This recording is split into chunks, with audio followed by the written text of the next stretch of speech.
Hello there. So this is the second part of the video where I complete my client's custom order for a corset bodice dress. If you're new here, please kindly subscribe to this channel, give us a thumbs up, and please share with your friends who might be interested in this. I have other videos on how to make a cup bodice bustier. I'll leave the link down in the description box.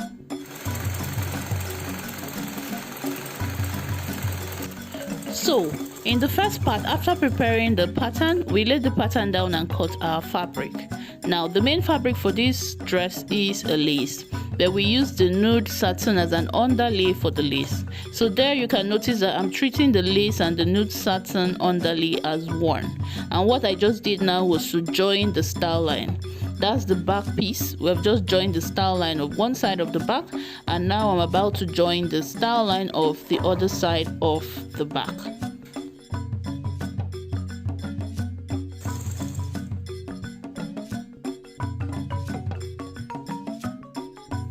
And oh yes, I'm using a vintage manual butterfly sewing machine to make this dress. I have several videos on the use and maintenance of a butterfly sewing machine. Check the description box. So here also is the lining of the bodice. Yes, I'm lining with the similar satin nude fabric. Yeah. So what we do to the main fabric, we do to the lining as well. So I'm trying to thread my needle there so we can join the style line of the lining.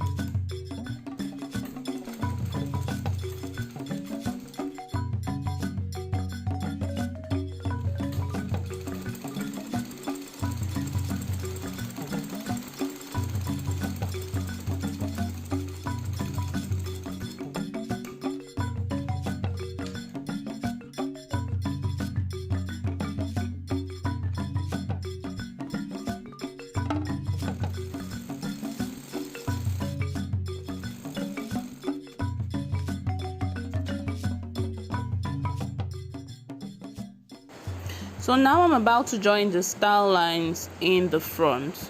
You might not understand what's going on now. When I'm done with this, I'll display them on the table and you'll have a clearer picture of what style lines are and how I did the joining. So this is the front piece right now, which we're joining. And what we do to this, we'll do exactly the same to the lining as well.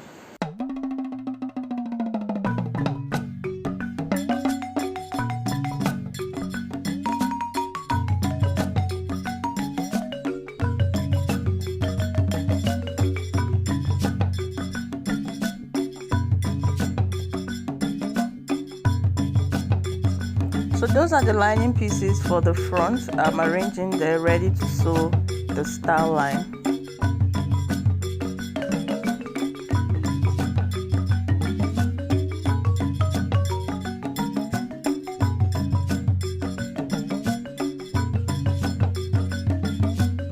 Now we are set to sew the style line of the other side.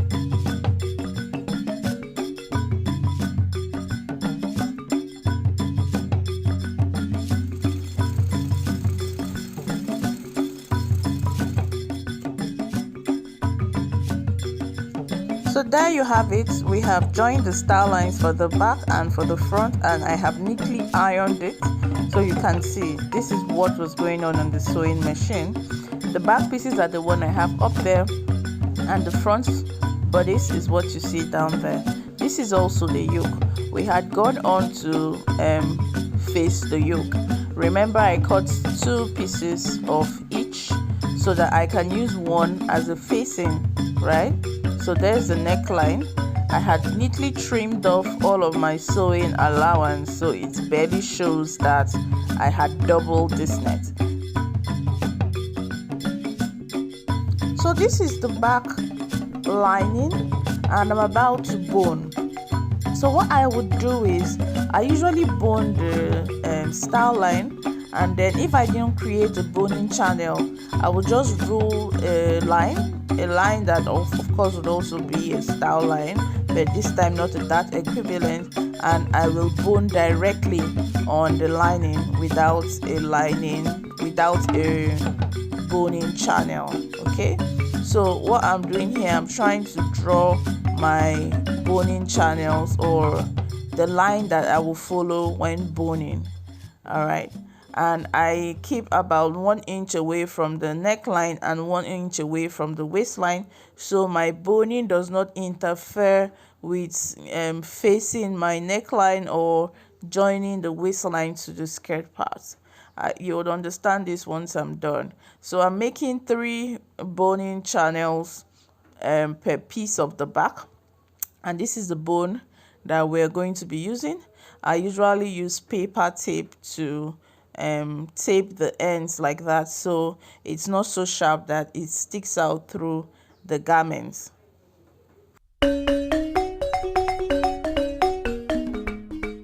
We're going to begin boning. This is the excess seam allowance from the style line which we had joined at the back. So I just laid my bone on it, and I'm going to be sewing one side of the bone. Now this bone has 2 sides that can be sewn on, the 2 extreme ends of the bone.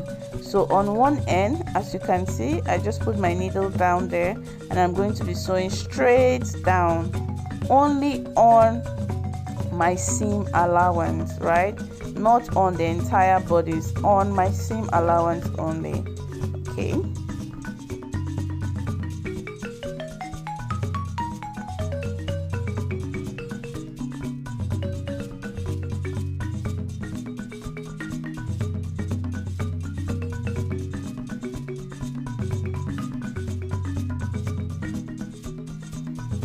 So now I have placed the excess seam allowance flat down to one side of the back piece, and now I'm stitching the other end of the bone, which I said is stitchable or sewable.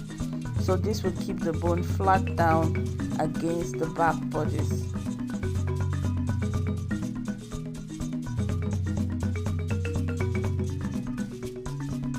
So now on the lines that we had drawn earlier on, the boning channel, but not a channel per se, more of a straight line or a style line drawn, I'm going to be attaching another bone there. This is to give extra support to the back. Now this could have been a style line, that is with a seam, you know, just like the first bone we attached, but yeah, I didn't do that, and I found that this still serves the same purpose, so hey.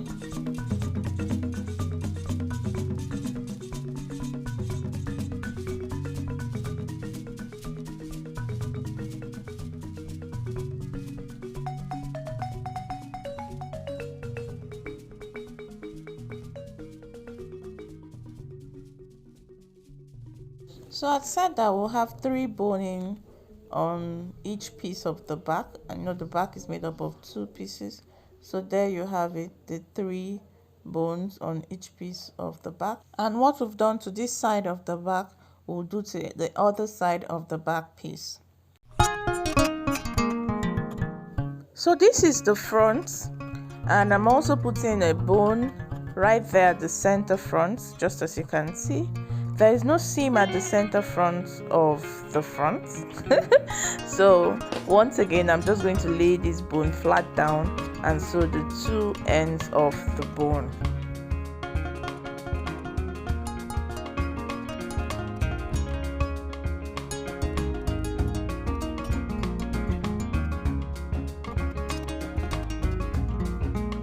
Now I'm putting the bone on the style line of the front.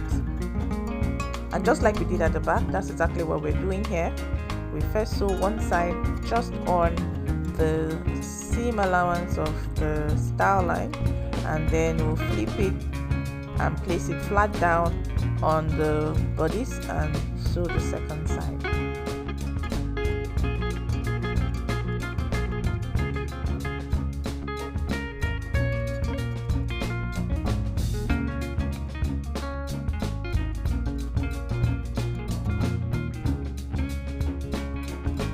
So here, just like I did at the back, I'm going to rule a line that is going to serve as a boning guide or a boning line, even though I do not have a seam on that side.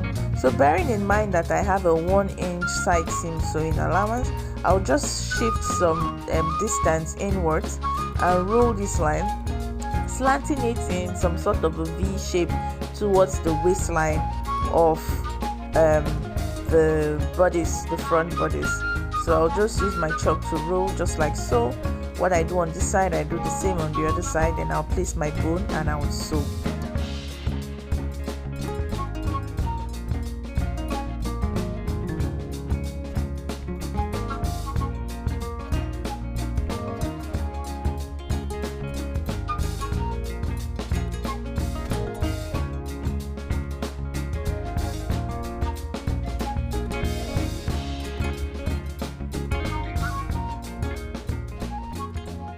Now that we're done with the boning, it's time to place our yoke and insert it in.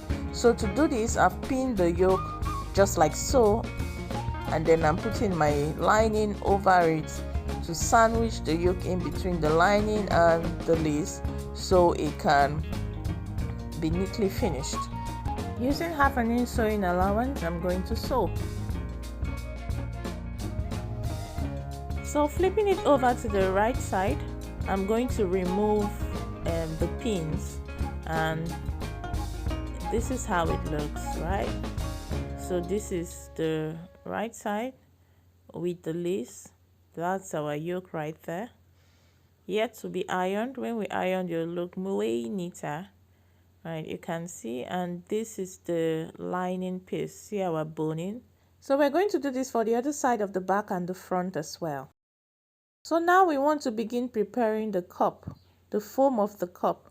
And if you remember, while cutting this, I didn't add any seam allowance to the style line of the foam we're going to be using for the cup, right?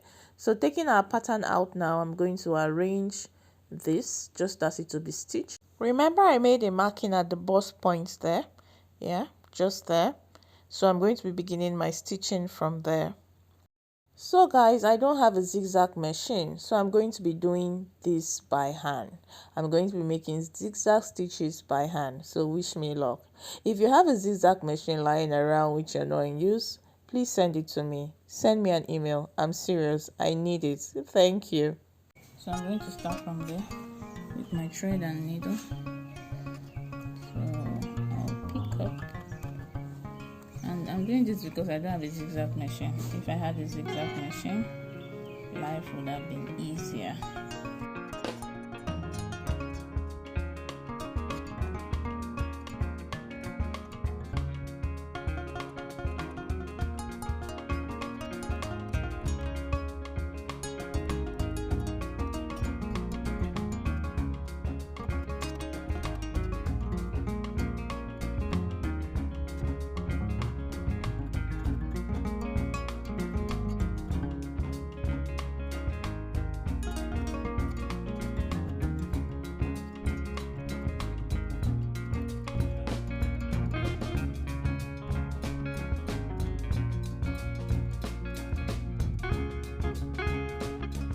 If you noticed, I'm not overlapping the pieces over each other.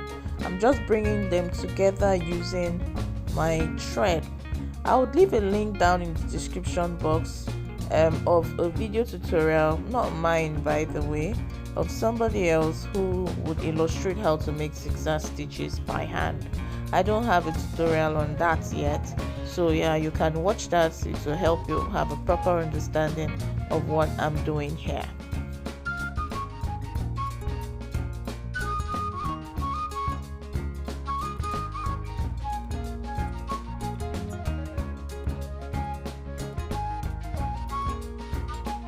So this is it. I'm done with one side of the bust, and you can see my zigzag stitch there done by hand. It isn't perfect, but this would serve.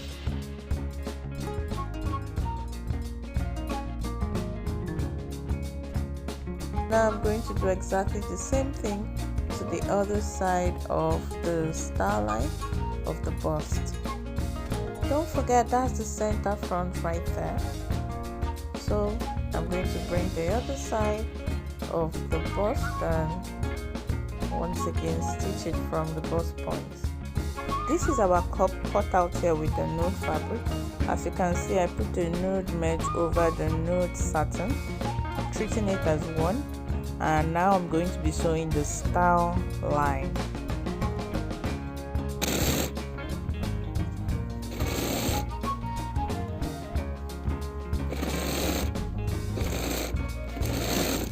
You can see that our cup is beginning to form, so I'm going to do the same thing to the other side by joining the style line.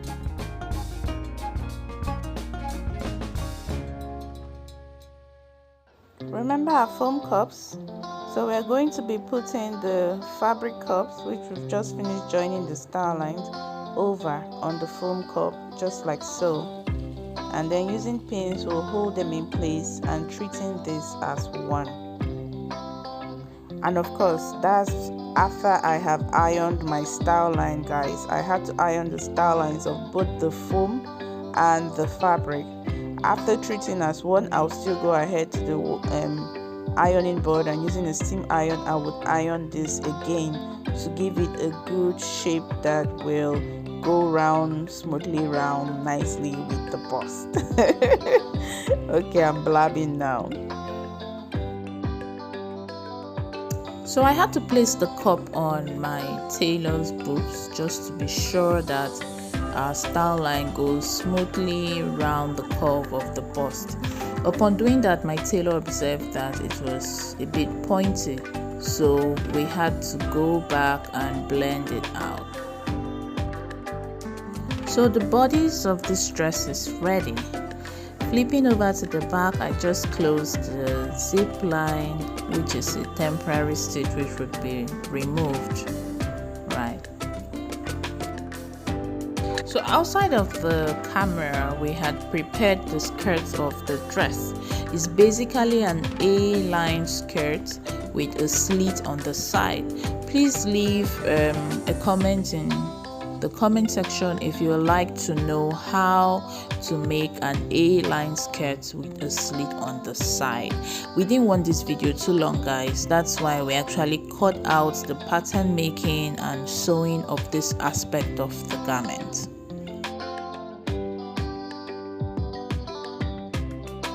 To join the bodice to the skirt, would have to align the side seam of the skirt part to the side seams of the bodice, and using a pin, you can see we have held it firm together, ready to sew, joining the waistline seams. So that's what we're going to do all throughout to join the bodice to the skirt. You can't help but notice that I sewed this garment leaving the seams outwards, meaning that the client can actually see the seams when she looks into this garment. Now we could have been finished with the seam hidden underneath the lining, but because I have so much orders and I wouldn't want to spend so much time just in case the client needs an adjustment made to the fitting of the garment, so I left the seams outside. This seam can be neatly finished by weaving, or it can be finished using a bias tape, you know, to hide the fraying edge of the garment. So there we are making the waistline seam, joining the bodice of the dress to the skirt part of the dress.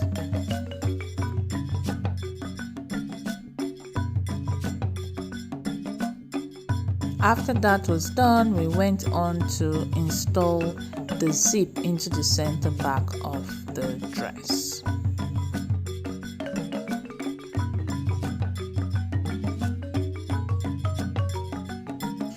So finally, the final aspect of this garment is the sleeve installation.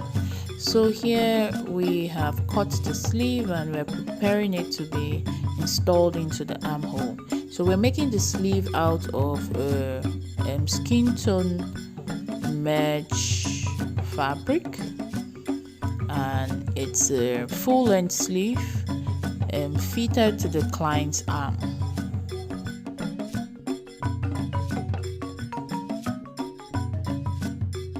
So here the prepared sleeves is about to be installed into the armhole, and this dress is almost ready.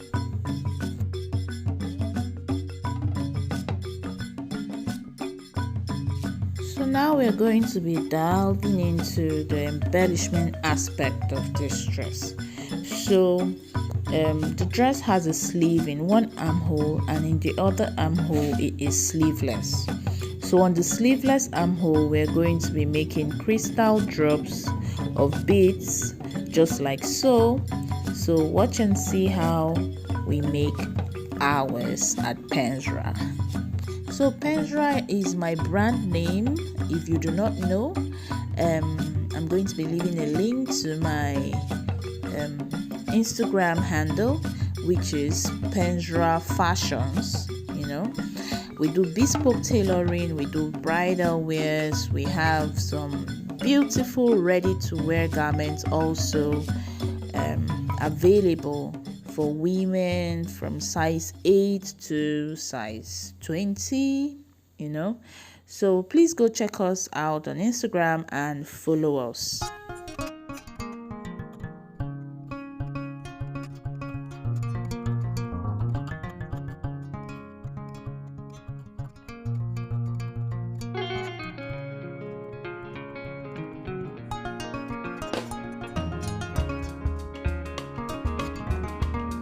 So here we are filling the thread with the desired number of pipe beads that we need. I can't quite remember how many beads we had to put in to get to the length that we got at, but there you can see my embellisher is filling out the thread with the beads. There's really so much going on here. Like, it took quite a while to bead this armhole, so I'm only going to be showing you how one strand was being done. So be patient. As soon as one strand is done, we're going to move on into placing appliques on the bodice of the dress. So I'm the lead creative at Pensra, and if you don't know me, hello new subscribers. My name is Glory Pensra Akman, and I am the lead creative at Pensra Fashion. Now, I do not work alone, so my custom orders, I have people who work with me. I do my pattern drafting myself, I cut the fabric myself, I come up with the designs, but I have tailors who I have trained who does the coupling of the fabric pieces together to form the garment. I also have embellishers who do the embellishments. Now, I supervise every step, and most times, yes, I sit down and I do the sewing myself, and most times, yes, I do the embellishment or embellishing by myself. But generally, it's a team effort, guys. You can't really do it all on your own, except you don't want to go far. So here, these are my hands. I'm placing the appliques the way I would like them to be. Now, sometimes you don't really know how this placement of the appliques would go, like you don't really pre-plan it. Other times you do, but while you're placing the appliques, is it appliques or appliques? I don't know. Let me know in the comment section. I'm sorry guys, I'm a bit tired. I'm editing this video really late at night, so my voice is a bit low and not so energetic and sharp, so please, I beg your pardon. So like I was saying, most times you just go with the flow while you're placing the appliques. Now, initially my plan was just to place the appliques on the cup area only, but plans changed as I went along with the placement. Yeah, so you get to see how this ended up being placed. So these appliques are basically cutouts from lace. I had this beautiful lace we call sugar lace in Nigeria. I don't know what the right name is, pardon me, but I know when a good lace is a good lace.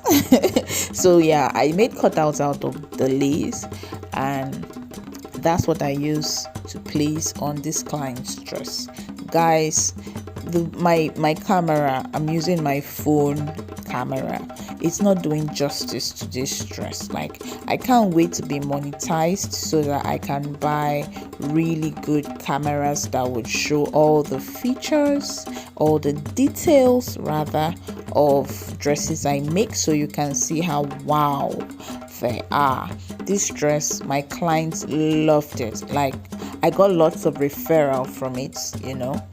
Guys, I love my job. I just love my job. It makes me happy to make garments for women who are happy with the turnout of the garments. Like, I feel so fulfilled. I feel like, yes, my job here is done. This is it, guys. This is my client, the first and final fit. Like, we didn't have to touch anything on this dress. It was perfect. She was happy, and so were we. Let me know in the comment section what you feel about this dress, the entire making process. Let me know, guys. Thank you for watching to the end, and God bless you. Don't forget to like. Even if you don't want to subscribe, at least give me a thumbs up. I did a good job filming this process now. Thank you so much, guys, and God bless you. Bye. Mwah.